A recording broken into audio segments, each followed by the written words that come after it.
सुप्रभात साईं मॉर्निंग। ये संदेश आपके पास पहुंचे, इसमें साईं की मर्जी है कि ये संदेश आपके पास पहुंचे। इस संदेश के माध्यम से साईं आपसे कहना चाहते हैं कि मेरे प्यारे बच्चे, तुम्हें जो चाहिए तुम रोज मुझसे बताते हो, मुझसे प्रार्थना में अपनी मन की बात कहते हो। मेरे प्यारे बच्चे, एक बात तुम समझ लो, मैं रोज सुनता हूँ उस बात को। तुमने एक बार कह दिया, मैं उसको जरूर सुनता हूँ। और हाँ, जीवन में प्रार्थना बहुत अच्छी बात है। अपने साथ तुम दूसरों के लिए भी प्रार्थना करो, आते जाते लोगों के लिए प्रार्थना करो, या किसी के बारे में तुम्हें पता चले उसके लिए प्रार्थना करो। प्रार्थना में वो शक्ति है कि जो दवा से भी ज़्यादा असर दिखाती है। मेरे प्यारे बच्चे, मैं तुमसे कुछ कहना चाहती हूँ। कुछ बच्चे रोज उसे लिखते हैं, लेकिन क्या तुम पुरानी बातों को भूले हो? तुम तो कहते हो कि ईश्वर, साईं, परमात्मा, तुम जैसा कहोगे मैं करूँगा, मैं आगे बढ़ रहा हूँ। लेकिन असलियत में मेरे प्यारे बच्चे, तुम उन पिछड़े हुए बातों को भूलते नहीं हो। तुम तो लिखते हो, लेकिन तुम्हारे मन में बहुत सारी शंकाएं हैं।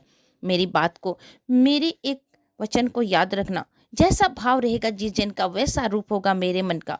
इसका मतलब ये है कि तुम जैसा सोचोगे तुम्हें ईश्वर परमात्मा वैसा ही देगा। जैसा भाव रहेगा, जो अंदर की तुम्हारी भावनात्मक है, वही तुम्हें मिलने वाली है। तो बस अपने भावनाओं को बदलो। जैसे कि अलमारी में नए कपड़े रखने के लिए तुम्हें पुराने कपड़े निकालना होगा, तुम्हें उसे बाहर निकाल के रख देना होगा या फेंक देना होगा। उसी प्रकार जीवन में नई चीजें अपनाने के लिए पहले पुरानी चीजों को छोड़ना पड़ता है। तो जीवन में नई यादें बनाने के लिए पुरानी बातों को भी छोड़ दो। यही समय सही है जहां अपने जीवन को तुम बदल सकते हो, नए अनुभव, नए लोगों और नई शुरुआत के साथ। तो बस मेरे प्यारे बच्चे, मेरा आशीर्वाद है तुम्हारे साथ। ये पूरा ब्रह्मांड तुम्हें आशीर्वाद दे रहा है। बस उठो, बस तुम्हें अपने पुराने दौर को मन से बाहर निकालना है।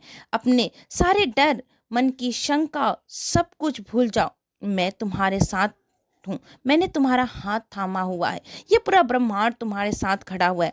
अपने अगले कदम के बारे में किसी को भी बताने की जरूरत नहीं है। बस शुरुआत करो। कुछ भी नया शुरू करो रहे हो तो मुझे बताओ और शुरू करो, क्योंकि ये पूरा ब्रह्मांड, तुम्हारा साईं, तुम्हारी हर बात को सुनता है। बस शुरू करो, मेरा आशीर्वाद है। ये संदेश नहीं बल्कि मेरा आशीर्वाद है, इसीलिए अभी तुम्हारे पास पहुंचा है। क्योंकि मुझे पता है जीवन में तुम बहुत सारी चीज़ों से जूझ रहे हो, बहुत सारी चीज़ों से निकल रहे हो। इसीलिए इस संदेश के माध्यम से मैं अपनी बात तुमसे कह रहा हूँ। सबको बताने की ज़रूरत नहीं है। बस नई शुरुआत करो, खुश रहो। मैं तुम्हारे साथ हूँ। सबका मालिक एक।